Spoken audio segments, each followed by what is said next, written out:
À la une de l'actualité de ce 5 juin, la colère des syndicats du ministère de l'économie, des finances et du développement. En assemblée générale ce matin, ils dénoncent une volonté de l'exécutif de liquider le mouvement syndical. La CSMF en veut pour preuve la révocation de 3 agents des impôts. Vendredi, sous tension au lycée privé Saint-Joseph de Ouagadougou, les élèves étaient en mouvement ce matin. Ils réclament la reprise effective des cours dans leur établissement. Il semble que des professeurs font la moue à cause du non-paiement de leur salaire. Plus de 456 millions de francs CFA collectés au profit du Chorus, le centre des opérations de réponse aux urgences sanitaires. Le bilan de la mobilisation sociale et financière du Coronaton suscite des satisfactions. Les organisateurs étaient face à la presse ce matin. Voilà pour le menu. Bonsoir et bienvenue à tous. La révocation le 27 mai dernier de 3 agents des impôts a du mal à passer chez les syndicats du ministère en charge de l'économie et des finances. Une décision politique d'après la CSMF, la coordination des syndicats du Minefid qui y voit une volonté manifeste de l'exécutif d'en finir avec le syndicalisme. En assemblée générale ce vendredi, elles appellent à la levée de ces sanctions. Roméo Koïta. Voici la vidéo à l'origine de la révocation des 3 agents du ministère de l'économie et des finances. Sur les images, on voit une dame agresser sa collègue sur son lieu de travail. Un acte d'indiscipline d'extrême gravité selon le gouvernement qui n'a pas hésité à radier les agresseurs de la fonction publique le 27 mai dernier en Conseil des ministres. Mais la pilule est difficile à avaler au niveau des syndicats de l'économie et des finances qui dénoncent une décision purement politique. On a vu une gifle. Est-ce qu'une gifle peut être qualifiée d'un fait d'extrême gravité? Voilà pourquoi nous, en tant qu'organisation syndicale, nous disons que notre lecture que nous faisons des faits et en rapport avec la décision qui a été prise là, nous pensons que la décision elle est politique. Elle n'est pas vraiment en rapport avec les faits qui se sont passés. La victime, si on peut dire ainsi, a refusé, lorsque le gouvernement lui a demandé de porter plainte, elle a refusé et elle a dit clairement qu'elle ne veut pas de soucis et elle demande à ce que l'affaire reste là parce qu'elle ne veut pas en réalité aggraver la situation entre le gouvernement et les organisations syndicales. Le problème aurait pu être résolu à l'amiable selon la CSMF, la coordination des syndicats du ministère de l'économie et des finances, d'autant que la victime aurait accepté les excuses de son agresseur. Si malgré tout il y a eu sanction, ces syndicats pensent qu'il s'agit d'un règlement de compte. Une occasion pour le gouvernement d'affaiblir le mouvement syndical. Mais il ne compte pas fléchir les chines. La décision de révocation sera attaquée en justice, rassure-t-il. Il y a aussi la lutte contre l'application de l'UTS qui devrait reprendre de plus belle. Les manifestations avaient été suspendues à cause de la crise sanitaire et l'exécutif aurait profité pour prendre le dessus. Mais il devrait avoir un match retour. On a commencé le match de football où c'était serré. On a commencé à jouer et suivant le Covid est venu s'interposer. Donc ça veut dire que normalement on devait arrêter le match et suspendre tout. Nous on a suspendu tout, mais le gouvernement n'a rien suspendu. Ils sont là maintenant, ils ont profité du Covid là et ils nous ont marqué 1 but, 2 buts en jeu. Mais ils n'ont qu'à se préparer. Le retour sera très important. Nous allons faire une remontada qu'ils ne vont jamais oublier. C'est très important. Le gouvernement est donc prévenu, lui qui est accusé de politiser l'administration publique. Ces syndicats s'insurgent contre l'installation de cellules MPP au sein du ministère de l'économie et des finances. Cette rencontre nationale est la toute première de la CSMF après l'allègement des mesures restrictives dans le cadre de la lutte contre la Covid-19. Elle marque également le début des manifestations selon la coordination des syndicats de l'économie et des finances. Le mécontentement aussi des élèves du lycée privé Saint-Joseph à Ouagadougou, fatigués d'attendre des professeurs qui boycottent les cours depuis la reprise des classes le 1er juin dernier. Ils ont donné de la voix ce matin, des précisions avec Majid Bakou. Seydou est élève en classe de terminale D au lycée Saint-Joseph de Ouagadougou. Ce vendredi matin, en lieu et place de son cours d'histoire et de géographie, il s'exerce en mathématiques avec ses camarades. Le professeur est absent. À cette heure, nous devons avoir cours d'histoire, vu que le professeur n'est pas là et vu également les circonstances, nous sommes obligés de s'exercer dans une salle où on essaie de faire l'exercice sur les matières scientifiques. Pour ne pas perdre du temps, comme on voit que l'examen est proche, on essaie de s'exercer. Pendant ce temps, Certains élèves manifestent contre les premiers responsables de l'établissement. Selon les manifestants, depuis la reprise des cours le 1er juin dernier, certains enseignants répondent absents dans les salles de classe. À un peu plus d'un mois du début des examens scolaires au Burkina Faso, ces élèves craignent le retard dans le programme. Ils demandent donc la reprise normale des cours dans un bref délai. Alors donc, depuis le début des reprises de cours jusqu'à présent, les professeurs ne viennent plus. En troisième, c'est EPS, ils ont fait hier. Depuis le premier jusqu'à présent, c'est EPS, ils ont fait hier. Nous, en classe de terminale, c'est maths PS, on fait. Alors les autres professeurs ne viennent pas. Au Burkina Faso, il n'y a pas fait de Saint-Joseph, Horizon, il n'y a rien. Un examen, c'est un examen. C'est global. On doit composer le même examen, c'est comme ça. Donc, tu as bossé, tu n'as pas bossé, tu vas aller composer le même examen. Et si on n'est pas à jour, qu'est-ce qu'on va faire? On a un mois, est-ce qu'un mois peut suffire? On va faire les exercices, se mettre à jour, on va faire comment? C'est pas possible, au fait. Actuellement, le professeur ne vient pas. Alors, on a perdu une semaine. Une semaine, c'est fini comme ça. Et si la semaine prochaine, ils ne viennent pas, qu'est-ce qu'on va faire? Qu'est-ce qu'on va devenir? Est-ce qu'on aura le bac? Est-ce qu'on aura le BPC? C'est compliqué. Une suspension du salaire de certains enseignants serait la cause du problème selon les manifestants. Du côté des premiers responsables de l'établissement, on évoque des problèmes financiers dus aux arriérés des frais de scolarité. Même l'administration, là, nous aussi, on n'en a pas eu, mais nous faisons violence sur nous-mêmes pour venir assurer la continuité. Quand vous évoquez le non-paiement de 2 mois, avril-mai, nous avons repris les cours quand? C'est pas le premier. Donc prenez votre mal en patience, assurez les cours, et dès que nous aurons réuni les finances, on va vous payer. J'ai convoqué une réunion ce matin pour encore les entendre. Et c'est la même chanson, leur salaire, leur salaire. Mais écoutez, nous sommes partis, les établissements ont été fermés à mi-mars. Les élèves sont partis avec des arriérés de frais de scolarité. Et vous savez que les établissements privés fonctionnent sur ces frais-là. Nous n'avons pas autre chose. Donc, nous sommes à la recherche de fonds pour vous régler. Ces élèves interpellent le ministère en charge de l'Éducation nationale afin qu'ils puissent reprendre normalement les cours. Si toutefois ils n'ont pas gain de cause d'ici lundi prochain, ils promettent d'utiliser d'autres formes de lutte pour se faire entendre. Autant de problèmes que le Congrès pour la démocratie et le progrès CDP se dit à même de résoudre pour peu que les Burkinabés lui redonnent leur confiance. L'ex-parti au pouvoir, à travers sa jeunesse, appelle donc à la tenue effective des élections en novembre prochain. Abdoulaziz Sarré. L'opposition non affiliée au NA est contre la tenue des élections du 22 novembre prochain. Au CDP, on comprend cette position, mais on reste convaincu que seules les élections pourront sortir le Burkina Faso de sa situation actuelle. Ça, on ne peut pas empêcher une organisation politique d'avoir donc cette vision-là et d'exposer ses préoccupations. Mais à mon humble avis, dans un pays démocratique, donc organisé, et il appartient donc aux forces politiques, et notamment à la majorité, de définir les contours, et la feuille de route qu'ils comptent dérouler, et avec l'accord, bien sûr, des autres acteurs majeurs, et le CEPAP en l'occurrence, qui est également institutionnalisé, pour voir dans quelle mesure le scrutin pourrait se tenir. Et à l'heure actuelle, je pense que, si l'on s'en tient à ce que l'on voit, la tendance est plutôt vers la tenue des élections le 22 novembre, jusqu'à preuve du contraire.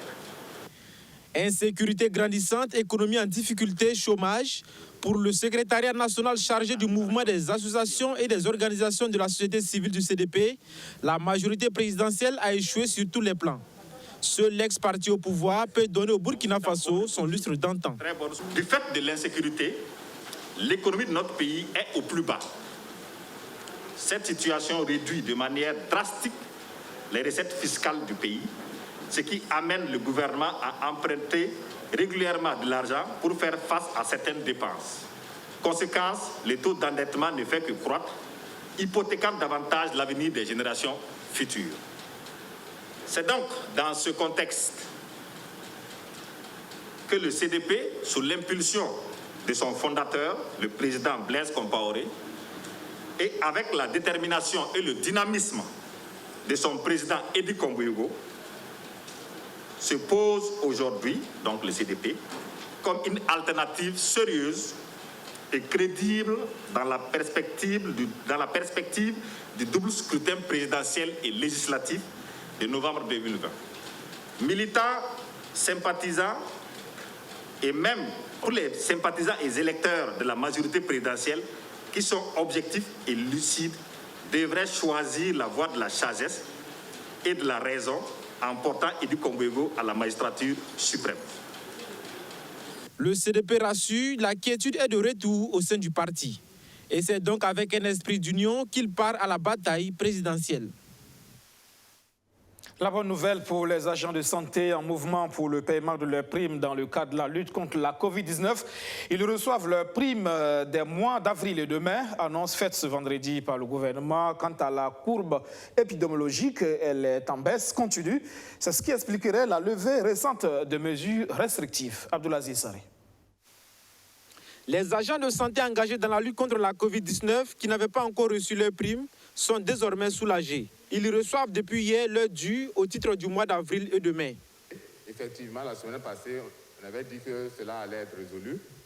Et effectivement, ils ont été payés. Et depuis hier, au niveau du CHU de Tenganovo, ils sont en train de payer pour le mois d'avril et de mai.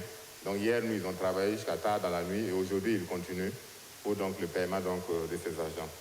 Également pour les régions, cela est en cours. Nous travaillons à ce que cela puisse être effectif et que les différents agents qui sont impliqués, qui sont battus, qui se battent au quotidien, puissent être désintéressés par rapport donc à ce qu'ils ont eu à faire.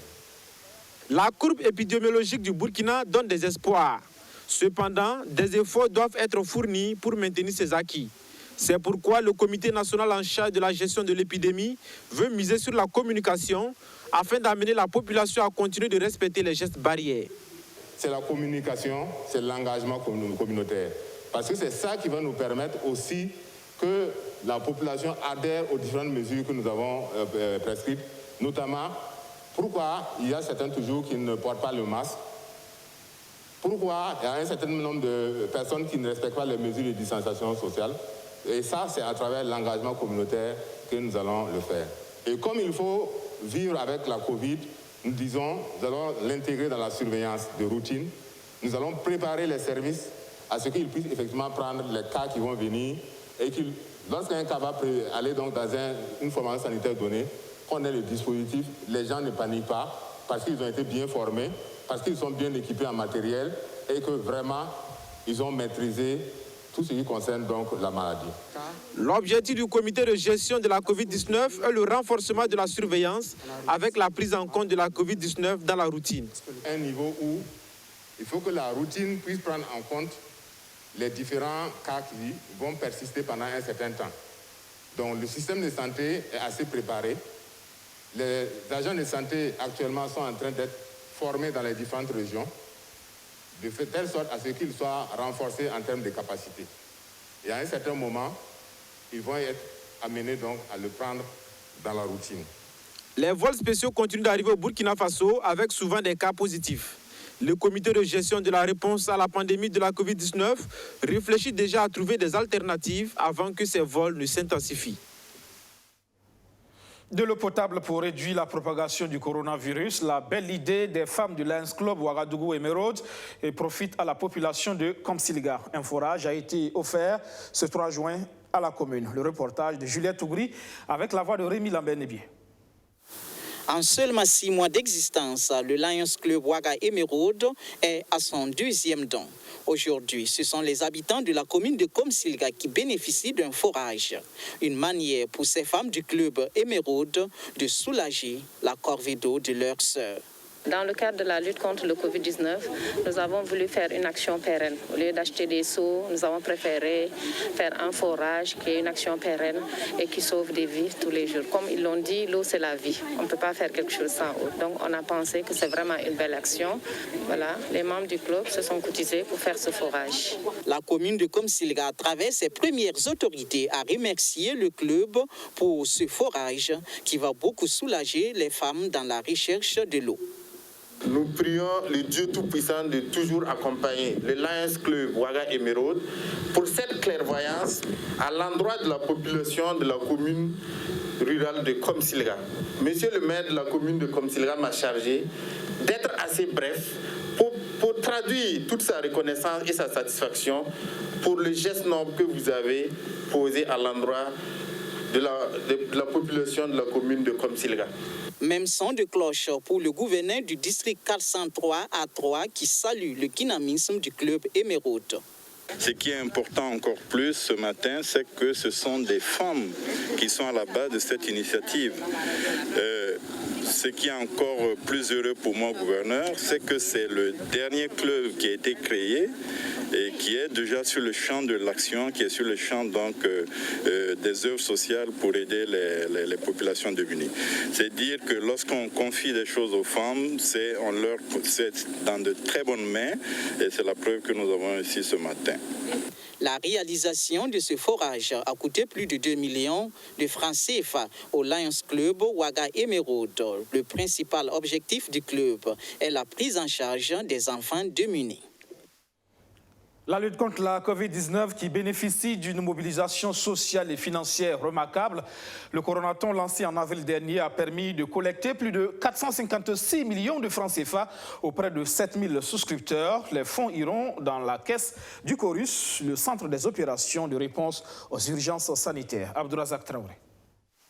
C'est pour le peuple et par le peuple que le coronaton a été organisé, professe Bala Alassane Sakandé, à l'heure du bilan de cette initiative de l'Assemblée nationale. Plus de 1,8 million de personnes touchées dans 3 continents, plus de 7000 souscripteurs ont contribué à hauteur de plus de 456 millions de francs CFA, dont environ 441 millions en espèces. Le président du Parlement burkinabé a été séduit par la mobilisation sociale qui a permis au coronaton d'être une réussite. Une quinzaine de structures ont travaillé d'arrache-pied à mobiliser des milliers de volontaires à travers les 13 régions du pays. Il y avait le confinement. Donc, à quelque part aussi, le Covid était là, mais c'est des risques que les uns et les autres ont pris pour que nous puissions organiser des rencontres, échanger. Mais quelle sera la clé de répartition des fonds mobilisés? Le chef du Parlement burkinabé préfère éviter le circuit ordinaire qui est réputé lourd. Ça a été clair, les fonds ne seront pas reversés ni au Trésor, ni à quiconque. Nous avons dit clairement que c'est pour répondre aux besoins urgents que le Corus aurait à exprimer. Donc, nous allons rester sur ce sur quoi nous nous sommes entendus dès le départ, pour éviter les manipulations d'argent, qui ouvrent des voies à beaucoup de manipulations. Ainsi donc, l'équipe de gestion procédera à des appels d'offres conformément aux besoins du Centre des opérations de réponse aux urgences sanitaires. Le travail sera confié à une commission d'attribution des marchés issue d'une cellule de gestion, forte de 33 membres installés ce 5 juin. Des membres issus des rangs de la société civile, des députés et des donateurs eux-mêmes, entre autres. Mais en ce qui concerne la commission d'attribution, des dispositifs ont été pris pour éviter tout conflit d'intérêts dans la gestion des ressources, conformément aux recommandations de l'ASE-LC, l'autorité supérieure de contrôle d'État et de lutte contre la corruption. Les députés sont out, exit. Dans cette commission d'attribution des marchés, ceux qui y sont ne peuvent postuler à aucun des marchés, ni leur fils, ni leur époux ou épouse, ni leur mère, ni leur père. Des efforts consentis pour contribuer à lutter contre la pandémie. Alors, si des voix s'élèvent pour dire que l'Assemblée nationale a quitté son rôle en organisant le coronaton, Bala Alassane Sakandé ne mâche pas ses mots. Vivre avec les masses, vaincre avec les masses, rester aux côtés des populations, représenter les populations, il y va aussi de leur santé. Donc, celui qui veut n'a qu'à continuer dans cette polémique. Nous, on est devant et on continue à aller pas un pas sans le peuple. Coronaton, pourquoi pas un sécuriton, s'interroge plus d'un Burkinabé face à la montée du terrorisme. Sur la question, le président de l'hémicycle réagit en citant les lois déjà votées au profit des forces armées nationales et en annonçant surtout une tournée dans les régions les plus touchées par l'insécurité. Il est question pour les députés d'aller apporter leur soutien moral et matériel aux populations de ces zones rouges. Le Coronaton, c'est donc plus de 456 millions de francs CFA mobilisés qui vont servir à financer les besoins du Chorus. Cette autre initiative de collecte de fonds, le groupe d'action pour le SOUM, une initiative qui a mobilisé en l'espace d'un mois plus de 47 millions de francs CFA au profit des populations de cette province du Sahel en proie au terrorisme. Avant d'enclencher d'autres opérations, l'heure est à la redevabilité pour le gaz. John William Somda. Particulièrement marquée par les actions terroristes qui frappent le Burkina Faso depuis 2015, la province du Soum est dans une situation bien difficile. Nombreuses pertes en vie humaine, déplacements massifs des populations, absence de certains services publics, blocage des principales voies d'accès, un constat amer qui a poussé des ressortissants de la province à lancer le 20 avril dernier le groupe d'action pour le Soum GAS. Créé pour agir aux côtés de l'État en vue d'un retour rapide de la paix et de la cohésion sociale dans le Soum, le GAS a pu mobiliser à la date du 31 mai 2020 une somme de plus de 47 millions. Une somme qui a permis de mettre à la disposition des populations des vivres. Face à la presse le 4 juin dernier, le GAS est surtout venu témoigner de sa reconnaissance aux donateurs. Réellement, parce que nous, aujourd'hui, nous avons mené la première action aujourd'hui, on a rendu public le bilan. Je pense que ceux qui hésitaient, et ceux qui avaient donné aussi aujourd'hui le courage de revenir sur la donation. Parce qu'aujourd'hui, vous avez donné, on a exécuté, on vous a montré ce qu'on a fait avec votre sous, avec vos moyens, je vais dire. Donc du coup, ça va les motiver davantage à donner. Donc ça veut dire que ceux qui avaient donné vont révéloter, on les invite à ça. Et ceux qui aussi hésitaient, je pense qu'aujourd'hui, ils sont sûrs, ils doivent avoir confiance à cette équipe que nous sommes. Pour la première phase, les 47 millions récoltés ont permis au GAS de mettre à la disposition des populations un important lot de vivres et de produits de première nécessité. Les fonds récoltés, nous avons dans un premier temps payé 40 tonnes de riz, 20 tonnes de sucre, 10 tonnes de sel, 2000 paires de chaussures, 200 complètes de pagne et 200 bidons d'huile de 20 litres, huile alimentaire, avec 40 tonnes de petits milles que nous avons fait acheminer hier.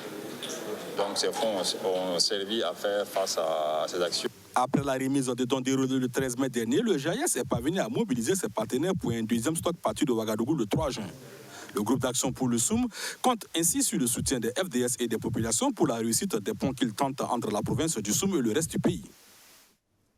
Direction le centre Est pour mettre fin à ce journal. Le secrétariat permanent du programme des transports et l'agence des travaux d'infrastructure du Burkina ont fait le déplacement de la région ce 3 juin. Ils sont allés constater l'état d'avancement des travaux d'aménagement de pistes rurales et de canaux d'assainissement dans les deux principales villes de la région. On fait le point avec Justin Monton.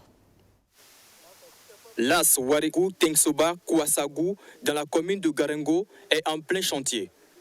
Des travaux de la piste longue d'environ 6 km et large de 5 mètres en chantier depuis décembre 2019 avancent bien selon le constat des maîtres d'ouvrage. Le secrétariat permanent de programme sectoriel des transports en collaboration avec l'agence des travaux d'infrastructure du Burkina, AGETIB. Ces travaux s'effectuent sur deux volets que sont le volet voirie et le volet assainissement de la ville par la méthode de haute intensité de la main-d'œuvre IMO. Ça crée donc de la richesse localement à travers l'emploi de cette main-d'œuvre locale, mais aussi à travers l'utilisation des matériaux locaux. Voilà, donc tout ça, ça fait que globalement, quand on regarde dans cet investissement en termes IMO, il y a 300 millions environ qui ont été injectés dans les canaux d'assainissement à Tenkodogo et dans les pistes IMO pour les 24 km, nous avons environ 400 millions qui ont été injectés. Donc ça fait environ 700 millions qui sont investis localement et qui contribuent à améliorer les conditions de vie des populations. La particularité ici, c'est que les femmes y travaillent d'arrache-pied. Elles sont inscrites au programme IMO. Pour les femmes du programme IMO, le travail est satisfaisant. J'ai demandé l'avis de mes camarades concernant le travail. Elles disent que c'est satisfaisant. Alors, en somme, nous vous disons merci. Avant les pistes de Garengo, les visiteurs sont allés au constat d'état d'avancement des travaux d'aménagement des canaux d'assainissement du secteur 6 de la commune de Kenkodogo. Aujourd'hui, pour ce qui concerne le volet humain, nous avons un taux d'exécution moyen de 98%, pour ne pas dire pratiquement 100%. En ce qui concerne la voirie, nous sommes à un taux d'exécution de l'ordre de 52%, pour un temps écoulé de l'ordre de 65%. Le ministre des Infrastructures avait visité ce projet il y a un mois. Nous étions autour de 40%, donc nous avons pu évoluer autour de 10-12%. Il y a effectivement un petit écart entre le délai contractuel pour ce qui concerne les voiries et le délai réel. Nous avons 12 points, mais nous pensons que c'est un délai qui peut être rattrapé. Et donc nous restons toujours calés sur la date de livraison de ces voiries-là qui est prévue pour 15 juillet. Pour le maire de la commune de Tenkodogo, c'est une satisfaction. Nous sommes très satisfaits de l'état d'avancement des travaux par rapport à ce que les techniciens nous ont expliqué. Donc les délais seront plus ou moins respectés et ça va permettre aussi de désenclaver les cours et totalement la ville. Si vous avez remarqué, ce n'est pas la même chose que s'il n'y a pas de caniveau. Ça nous aide beaucoup et nous souhaitons qu'il l'arrange bien pour nous. Ces travaux s'inscrivent dans le cadre du projet de transport et de développement des infrastructures urbaines lancé depuis décembre 2019. Le projet est appuyé financièrement par l'État burkinabé, la Banque mondiale et la coopération suisse. Le sommet mondial sur la vaccination, c'était hier. Le président du Faso y a participé par visioconférence.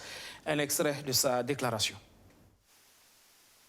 C'est un témoignage de notre engagement commun en faveur de la santé des enfants à qui Gavi apporte son soutien. Je suis fier de vous annoncer que la couverture vaccinale du Burkina Faso dépasse 91% depuis plus de 10 ans. Ces 20 années d'efforts passés à sauver des vies et à protéger des populations pourraient être fortement menacées par la pandémie de la Covid-19 si elle n'est pas rapidement maîtrisée. Le Burkina Faso a une longue expérience de partenariat avec Gavi, l'Alliance du vaccin. Avec Gavi, nous avons investi plus de 260 millions de dollars américains dans l'approvisionnement en vaccins, dans le renforcement de notre système de santé et dans les campagnes de vaccination. Ensemble, nous avons réussi à prévenir des maladies mortelles et à protéger nos communautés en permettant à des millions de Burkinabés d'avoir facilement accès aux vaccins contre la rougeole, contre la pneumonie, contre la fièvre jaune, contre la poliomyélite et contre les maladies diarrhéiques, pour ne citer que quelques maladies infectieuses. Comme vous le savez, mon pays connaît des difficultés sur le plan sécuritaire qui affectent notre capacité à faire face à toutes les urgences et à toutes les priorités du moment. Malgré cela, j'ai veillé personnellement à ce que la santé soit au rang des premières priorités. Nous avons ainsi maintenu le budget annuel de la santé à 13% et avec mon gouvernement, nous œuvrons à améliorer par de nouvelles infrastructures sanitaires l'offre de soins dans toutes les régions. Je demande à tous les donateurs de soutenir Gavi afin de lui permettre de mobiliser la totalité du financement dont elle a besoin pour éviter la réapparition des maladies évitables par la vaccination. Fin de cette session d'information. Merci de l'avoir suivi. À demain.